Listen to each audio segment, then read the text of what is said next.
Welcome back to the Arise interview, where we speak to the newsmakers as well as ordinary people doing extraordinary things around the world and featuring the voices at the heart of the conversations. I'm Sam Sambo. We'll now move on to Ekiti State. With just 2 days to Saturday's Ekiti governorship election, the Independent National Electoral Commission says it is ready to conduct a free, fair and credible election. A credible poll depends on many variables, and at the top of the list are the safety and security of voters, election materials, electoral officials, as well as the freedom of voters to make their choice without let or hindrance, including financial inducement. Contesting the poll for the governorship seat at Okebareke in Ado-Ekiti are 16 political parties. Most of the parties have traversed the nooks and crannies of the state, selling their candidates and manifestos to the people. Prominent among the gladiators are Abiodun Oyebanji of the All Progressives Congress, Olusegun Oni of the Social Democratic Party, and Bisi Kolawole of the People's Democratic Party. Now let's cross live to Ado-Ekiti and speak to our correspondent, Oba Adeoye. So good to have you on the show, Oba. What's going on at the moment? Bring us up to speed on distribution of electoral materials and, of course, the conduct of the security forces ahead of the election day. Okay, right now I am at the INEC office in Ado-Ekiti, the state capital, and you can see there's a beehive of activities here going on in preparation for Saturday election. You can see security officials everywhere, policemen, the military, the civil defense corps, a whole lot of them, uniform men all around there, and some insensitive materials are being moved out. You can see some of the buses just passed in front of the camera right now, conveying some insensitive materials to their respective local government where the election will take place. This has been taking place for some hours now since we came here. We've seen several buses coming in here, taking some, packs of election materials. We have been told those are insensitive materials to their respective local government across Ekiti State. So we've been to town. People are trying to, I'm talking about the citizens now. They're trying to put finishing touches to whatever they are doing in preparation for that election. And electoral campaign activities really came to a close today because a number of political parties had their grand rallies today. Some meters away from where I'm standing here, that's the stadium here in Ado-Ekiti.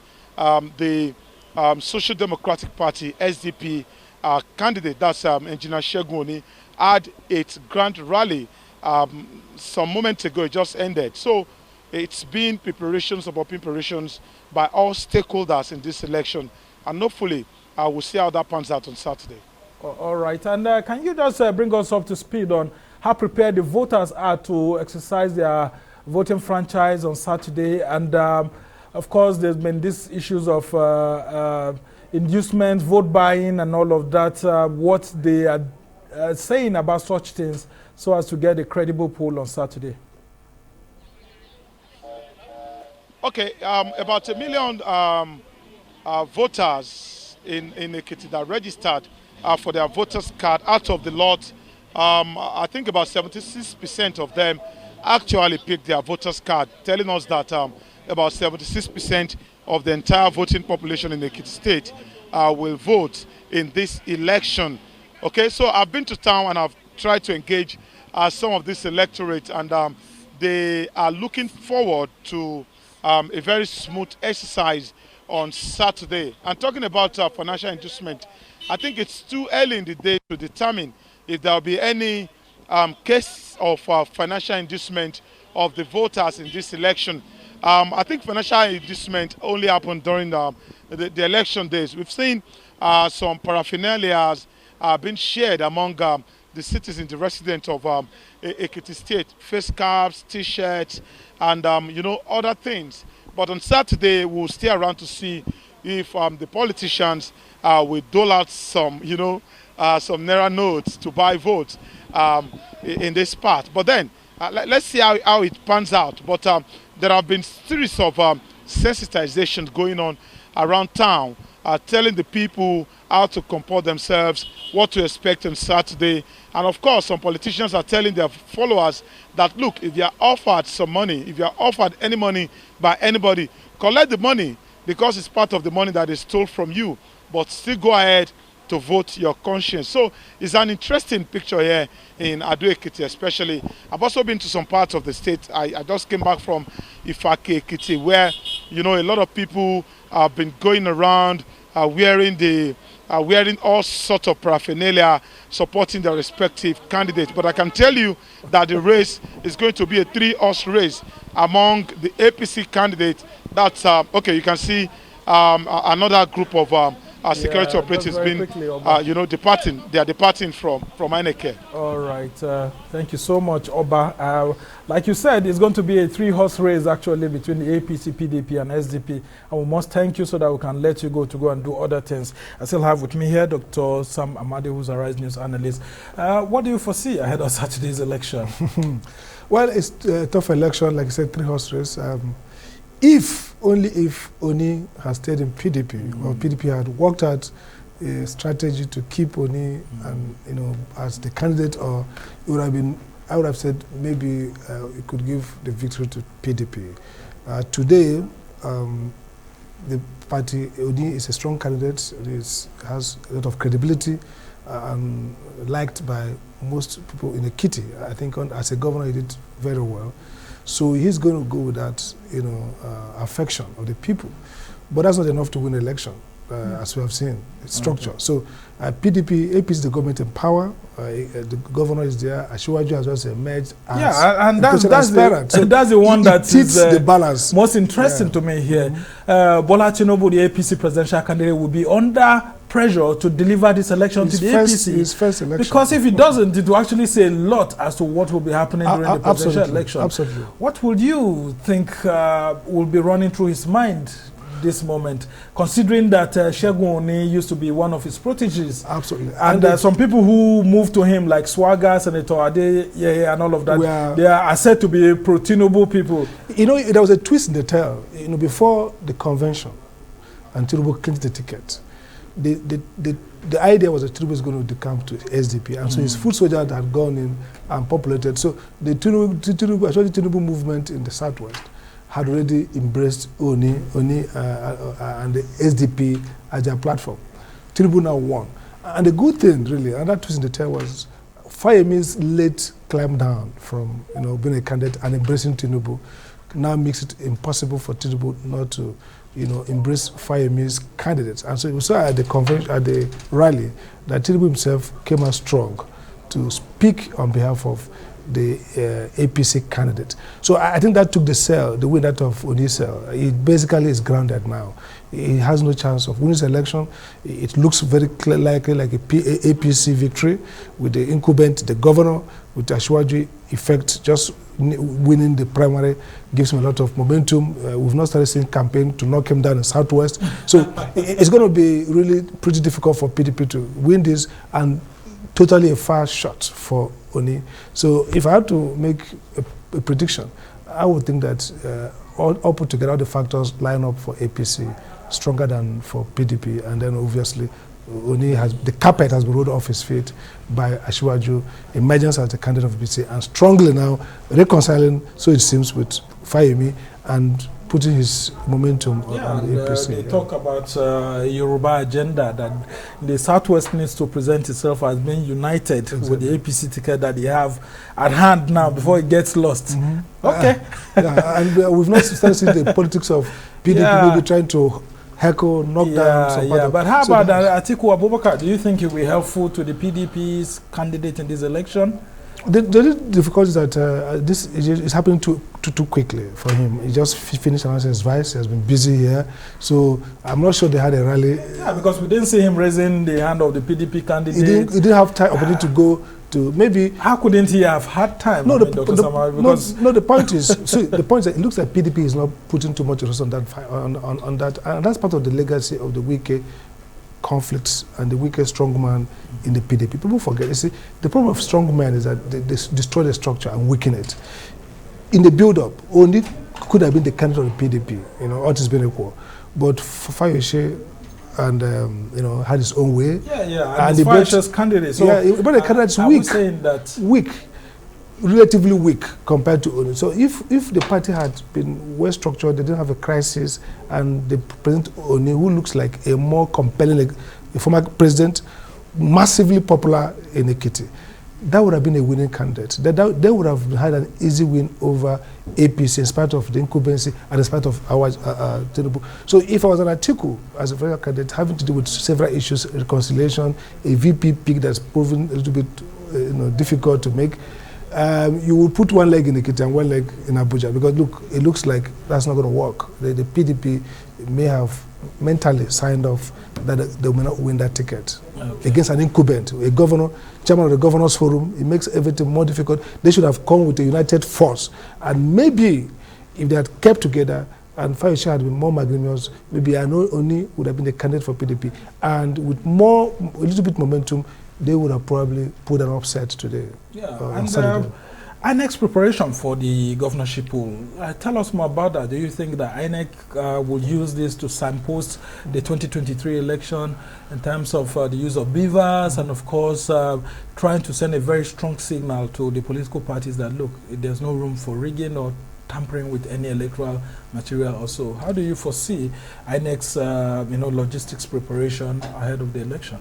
I think INEC historically does well with off-season election, one-off elections. They do very well. Whether it is in Edo, whether it is now in Ondo, or whether it's even in Anambra State. They do well relatively in the sense that they try to be neutral. They don't get beholden to any politician. So I see INEC, they have put in a lot of things. The chairman was on ground like 2-3 days ago. Most of the observers are there. They have deployed their staff materials quickly. I think they're going to have a good election. The question is, the subtlety is that once INEC does runoff election very well, it builds our confidence that INEC will do general elections, presidential elections well, and they fall our hand. So I would say, look, in spite of how INEC does well on Saturday, in spite of how excellent election they deliver, impartial, independent, and efficient, we shouldn't let pressure off INEC until they deliver March 2015, March 25th, 2023. Because INEC has a way of subtly doing well off-season, and in the general election, they fail. So yes, they're going to do well, but then the pressure on INEC, especially in the matter of independence, we've seen decisions they make that are not neutral and independent, or even they don't see themselves as a regulator. For example, the one postponing the deadline for submission of was totally, from a regulatory point of view, was a mistake. If you're going to do that, you're going to do that and give everybody time to do that. So INEC does well off-season when the stakes are very low.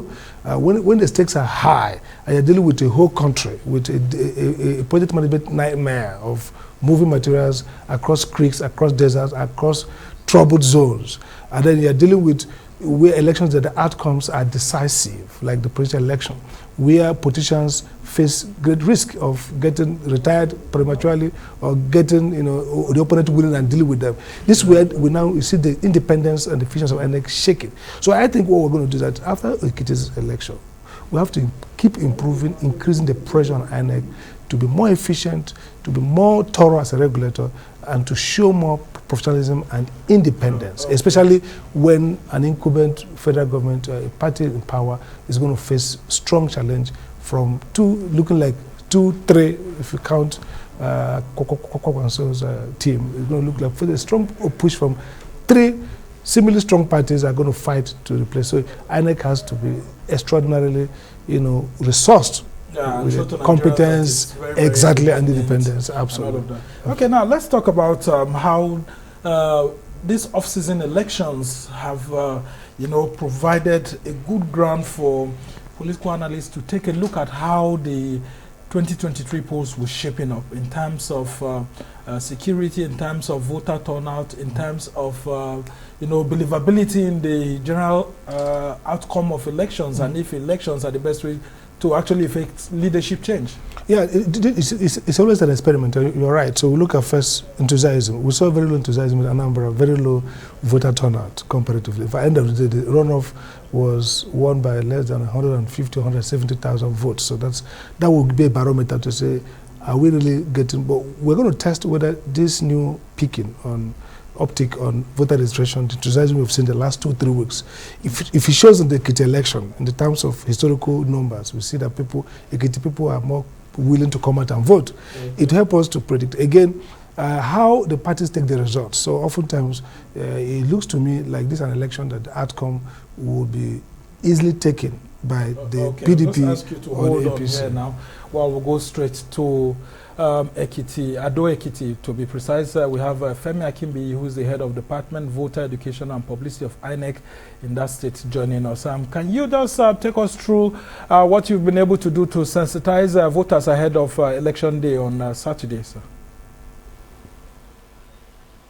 Thank you very much. Before this time, voter education and sensitization is an ongoing thing.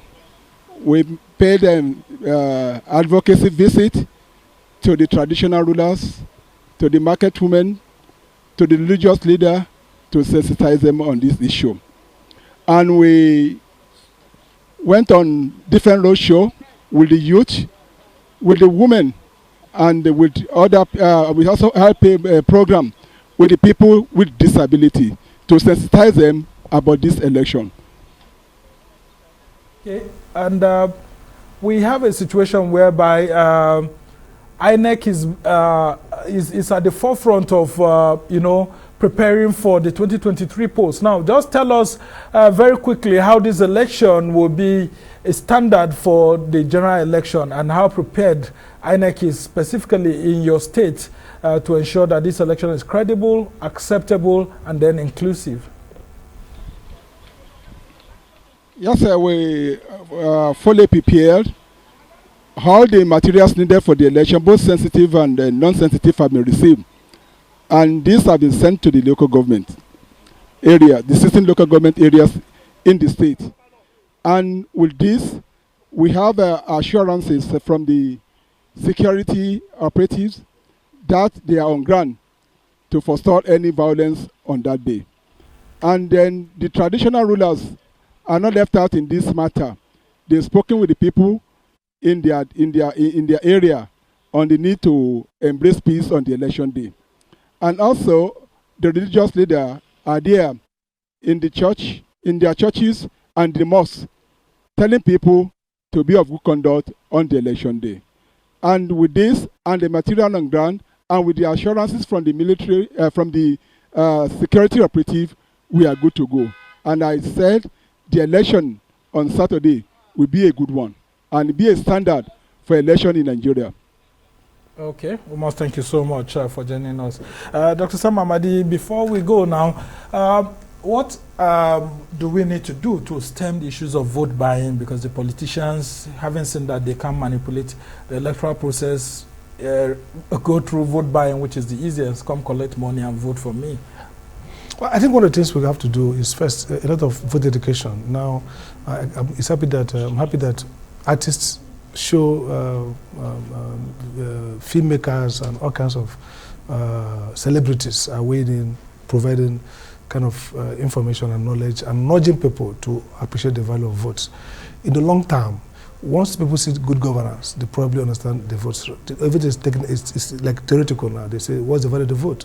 But on a regulatory point of view, we need to see INEC or the EFCC or the Electoral Act itself penalizing some of this. If we have an electoral crimes commission, as people are arguing, like always recommended, so you have more like the traffic offense, okay? So you have a mobile court. If they catch you right there, you are penalized. So if we make it in a way that people can just go to jail for buying or selling votes, and quick, strict liability offense. So it will create some kind of deterrence, general deterrence. People know that, look, it's not about the 5,000, it's also that you risk going to jail. And if 2, 3, 4 people go to jail first, trying to buy or trying to sell, it will probably create an impact. But ultimately, we need to think in terms of good governance, in terms of people recovering confidence in the electoral system. But part of what makes vote violent is that people say, look, head or tail, we lose. Whether we sell it or we don't sell it, whether we vote or we don't vote, they're going to declare the result. But when people now see really that the results bear relationship to the actual votes. And that these votes are weighty in the outcome of the protest, whether in terms of winner, in terms of governance, post-election. They will begin to invest the voter card with a little bit more sacredness, more substance than it is today. So for them, the vote is just nothing. And therefore, instead of just criminalizing, we need to also try to make the votes count and make people see the value of votes so that the voter education will have a traction. People now know, look, rediscover confidence. Just like people are saying, bring a PVC, no church, no food, no. Yeah, so of course. it's like people are seeing PVC now as something that has relevance to their life. Okay. Well, most thank you so much, Dr. Sam Amadi, who's a Rise News analyst and an associate professor of law, for joining us on the show to take a look at the election, which is coming up on Saturday. Well, that's how it's been for this edition of the Arise interview. Do join us again tomorrow from me and the entire team here in Abuja. Goodbye and thank you for watching. I'm Somna Sambo.